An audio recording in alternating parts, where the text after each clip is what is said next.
Chapter 26. On the Run. Beetle was back on his own territory, and he knew what to do. He took out his tinder box and lit his ice tunnel lamp. The blue light showed a steep flight of steps cut into the ice, disappearing down into the darkness. Beetle and Septimus, who both knew the steps, started down, but Jenna and Uller held back. "But where does this go?" she asked. Septimus had told Jenna so much about the ice tunnels that he had forgotten that she had never actually been in them before. In fact, at first he had had a lot of trouble persuading her that they even existed, and whenever he had mentioned them to her, he always got the feeling that she didn't quite believe him. As he held out his hand for her to take, he could see the look of amazement on her face that they were real. Jenna took the offered hand, and with Uller padding behind, she followed Septimus down the steps, which were covered in a crisp frost, and were not as slippery as she expected. At the foot of the steps, they went through a tall, pointed archway where the ghost of an old, extraordinary wizard would normally sit guarding the entrance, but was now otherwise occupied in the tower above. Glad that he did not have to explain himself to the ghost, who, to Septimus's annoyance, had formed the opinion that he was not the brightest of apprentices, Septimus followed Beetle through the arch and into the tunnel that led from the wizard tower. Beetle's blue lamp showed down the long tunnel, and lit up the glittery surfaces of the billions of ice crystals that stretched away into the distance. Septimus heard Jenna whisper, "Wow!" He grinned. "I told you they were really something. But not like this. I had no idea. So much ice. It's weird and freezing." Their breath hung in great white clouds on the icy air, and Jenna thought she had never felt so cold in her life. She had, but she had not remembered it. There was something about the ice tunnels that gave Jenna goosebumps, and it wasn't just the bitter cold. She was sure she could hear a faint moaning echoing somewhere far away. Her goosebumps were not helped by the blue light from Beetle's lamp, which gave their faces a deathly hue, and made their eyes look dark and scared. "Uller," she whispered. "Come, Uller." She ran her hand along the big cat's warm fur, which was bristling and raised all along his back, and she could feel the watchfulness in him. "So where's the way out?" she asked. "Wait a minute, Jen," said Septimus. He took a silver whistle from his apprentice belt, put it to his lips, and blew. No sound came. He took the whistle out of his mouth, shook it, and then tried again. Nothing happened. "Careful, Sep," warned Beetle. "You only need to do it once. You don't want to upset it. The wizard tower sled is really sensitive. I heard it used to get frightened and run away if you blew too loudly." "But the whistle didn't work," Septimus protested. "You don't hear it, Sep. Only the sled hears the whistle. In fact, the only way you'd know it wasn't working would be if you did hear it. See?" "Not really, but—" "Shh!" Beetle interrupted. "Did you hear that?" "No. What?" "Oh, bother!" The moan was no longer quite so faint, or so far away. It was, in fact, getting louder and nearer by the second. "Rats! It's moaning Hilda. I didn't think she came this way." "Moaning Hilda?" asked Jenna, taking a firm grip on Uller. She could feel the big cat's muscles tensing, getting ready to flee. "Ice Wraith. Quick, back under the arch, and whatever you do, don't breathe in as she goes past. Got that?" A wild wind came roaring down the tunnel, blowing the hoarfrost from the walls and spraying it into the air in a thick white mist. They dived for the safety of the archway. The shrill, hollow wail of the ice wraith began to fill the tunnel. Uller howled, and quickly Jenna put her hands over the panther's sensitive ears. A blast of frozen air shot past, and Jenna was overwhelmed by the feeling of being dragged under ice-cold water. Instinctively, she turned away, closed her eyes, and held her nose as an ear-drilling "Aye!" filled the tunnel. And then it was gone. The ice wraith went careening on her way, screaming through the tunnels as she had done for hundreds of years.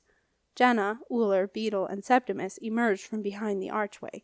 "That was horrible," whispered Jenna. "Hilda's all right, really," said Beetle airily. "You get used to her. Kind of a shock at first, though. Oh, look, here it is." Beetle shone his lamp along the tunnel, and a glint of gold met the blue light. Silently coming along the tunnel toward them was the wizard tower sled, its fine runners skimming along the ice. With a soft swish, the sled drew up in front of them and nuzzled up to Septimus's knee like a faithful hound. "That is beautiful," breathed Jenna, who was developing quite an appreciation of finely worked gold. "It is, isn't it?" said Septimus proudly, picking up the purple rope. "It's my sled. Well, it is while I'm apprentice, however long that's going to be. Don't be ridiculous, Sep. You'll be apprentice for ages," said Jenna, who felt considerably more chirpy now that the sled had arrived. "You never know how long anything will last," said Beetle gloomily. He thought how much he would miss the tattered old inspection sled, and even more how much he would miss his double-whiz reverse turns. "Oh, Beetle, I'm sorry," said Jenna. "I didn't mean—" "It's okay," mumbled Beetle. "What's okay?" asked Septimus. "Nothing. Tell you later," said Beetle grumpily. "Come on, Sep. You going to drive this thing or just stare at it?" "Keep your hair on, Beetle. I'm doing it." Warily, Septimus climbed onto the front of the sled, half expecting it to shoot off like a rocket, but the sled sat patiently while Jenna insisted that Beetle got on next, so she could sit in the back and make sure Uller followed. There was scarcely room for 3 on the sled, let alone a large panther. Slowly, the heavy-laden Wizard Tower sled trundled off along the tunnel, closely followed by an obedient Uller, and was soon crawling down what Septimus considered to be a dangerously steep slope. "It's not actually illegal to go faster than your average snail," said Beetle, not taking easily to his new role of passenger. "Be quiet, Beetle. I'm just getting used to it," said Septimus, touchily, well aware of what Beetle thought of his sledding skills. At the bottom of the slope, Septimus carefully negotiated 2 easy bends, crawled up a gentle incline, and took the sled slowly along a straight stretch with the smoothest ice Beetle had ever seen. Beetle heaved a loud sigh and tried not to think of the amazing speed he could get from the wizard sled on such perfect ice. They were now approaching a fork in the tunnel. "Hey, Beetle, which way?" Septimus asked. "Depends where you're going," said Beetle, a trifle unhelpfully. "Out of the castle," said Septimus. "Like Marcia says, except not the forest or Aunt Zelda's. We're going to find Nick and Snorri, aren't we, Jen?" Well, first we've got to—" Jenna mumbled, but neither Beetle nor Septimus heard. "So, which way do you want to go out, then?" grumbled Beetle. "Make your mind up." "Beetle, what is the matter?" asked Septimus. "You're like a bear with a sore head." "Well, maybe it's because you're crawling along like a little old lady pushing a shopping cart," Beetle snapped. "I am not." "Shut up, Beetle." "Go easy, Sep," said Jenna. "Beetle's really upset. Jilly Jin sacked him this afternoon." "What?" Septimus looked horrified. "I don't believe it. She couldn't have.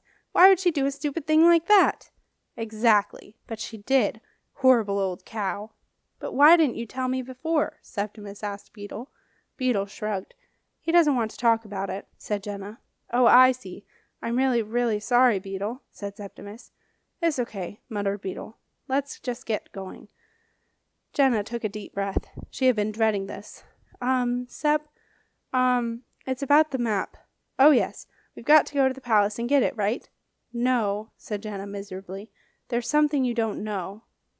Half an hour later, in the quiet whitewashed cellars of the manuscriptorium, Ephaniah Grebe was entertaining his second batch of unexpected visitors in one day. He had been very pleased to see Beetle and the princess again so soon, and meeting the young extraordinary apprentice was something he had wanted to do ever since Septimus had arrived in the Wizard Tower. But the panther had been a nasty shock, a very nasty shock indeed. There was more rat to Ephaniah than met the eye. Morwena had done her best to make him appear as human as possible, but the essence of Ephaniah Grebe was rat, and Uller knew it.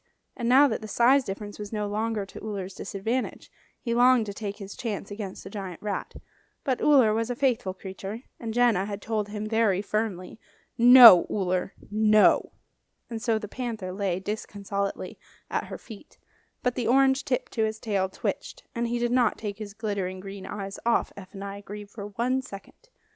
Well aware that he was being watched by the biggest cat he had ever had the misfortune to meet, Ephaniah did his best to concentrate while everyone clustered around the work table, looking at the muddle of confetti that had once been Snorri's map. "The seek hasn't worked," Septimus was saying disconsolately. "I can't see the missing piece anywhere." "Are you sure?" asked Jenna. "Of course I'm sure. I always get a picture in my head of exactly where the thing is that I'm seeking. Last week I did a seek and found one of my socks in the coffee pot. I didn't believe it when I got this weird picture of my sock floating in the coffee, but when I looked, there it was. My seeks always work, Jen, promise." Jenna sighed. "I know they do. It's just I was hoping, well, I was sure you'd find it." In front of Ephaniah was his usual pen and paper. He wrote, "What is the range of your seek?" Septimus took the pen and began to write a reply, but Jenna stopped him. "Mr. Grebe can hear you, Sep. He just can't talk, that's all." "Oh," said Septimus, embarrassed. "I'm sorry, I didn't think." F and I agreed placed the dog-eared card in front of Septimus. Do not worry. It is a mistake that many make. Septimus smiled and received in return a twinkling of F and I's green eyes and the twitching and rustling of the swathes of white silk below. It's about a mile, he replied. It would reach all places that the map has been while in your possession? Yes, definitely. Then it seems that the piece is lost. Maybe a bird has taken it far away for its nest, or the wind has blown it into the river. Who knows? Ephaniah, said Jenna, can you reunite the map without the piece? Then at least we would have most of it. An incomplete reunion will generate much heat. There is a risk that the pieces may combust. It's worth the risk, said Jenna, glancing at Septimus and Beetle. They nodded. Ephaniah's eyes smiled, and he made a small bow to Jenna. He liked a challenge. I have already coated every fragment with melding fluid, paying particular attention to the edges. I shall now select the charms. He uncorked a large glass flask. Inside was a collection of yellow and black striped discs, which Jenna immediately recognized as charms. Stand well back, please. They retreated to the doorway and watched, delicately holding a charm in each hand between the long nails of his finger and thumb. The conservation scribe moved them over each and every fragment of paper. As he did so, a dull yellow haze appeared above the table and settled over the fragments of paper like a soft blanket of fog. Then, as if conducting an unseen orchestra, Ephaniah raised his arms and opened his long, scraggly hands, palms down above the table. Like two large, lazy bumblebees, the charms drifted down and began to circle in opposite directions above the haze, while Ephaniah made long, slow gathering movements over the fragments. The smell of hot paper filled the air, and Jenna closed her eyes. If the map was going to burst into flames, she didn't want to see it. Suddenly, Ephaniah let out a loud squeak, and Septimus and Beetle applauded. Jenna opened her eyes just in time to see the yellow blanket rolling up to reveal a large piece of paper below. The map had reunited. Ephaniah turned to his audience, bowed, and beckoned them over. Jenna could hardly believe how good the map looked. It was smooth and flat and looked as if it had never even been folded, let alone crushed into pieces and stamped into a muddy puddle. Snorri's neat lines were crisp, clear, and full of detail. For a moment Jenna was convinced that Ephaniah had been mistaken and the map was complete, but Septimus set her straight. There's a hole in the middle, he said. A great big hole. It was true, and somewhere in the middle of the hole was the House of Forks, the place where all times do meet. Jenna refused to be downcast. It doesn't matter, she said. There's enough of the map to get us most of the way, and by the time we get to the hole in the middle we'll probably be able to see the House of Forks anyway. But Snorri had drawn all sorts of stuff on the missing part, don't you remember? Said Septimus. I bet it was really important. You don't know that for sure, said Jenna, exasperated and wishing that for once Septimus would look on the bright side. Look, Sep, I'm going whether you come or not. I'm going to get the port barge and find a ship, and then— Hey, wait a sec, Jen. Of course I'm coming. Try and stop me. And Beetle's coming too, aren't you, Beetle? Me? Oh, please come, Beetle, said Jenna. Please? Beetle was astonished. Jenna wanted him to come too. Suddenly, Beetle felt liberated. He was no longer tied, day in and day out, to the manuscriptorium. He could do what he wanted. He could live his life and do the kind of interesting things that Sep did. It was amazing. But, Beetle sighed, there was always a but. I'll have to tell my mum, he said. She'll be frantic.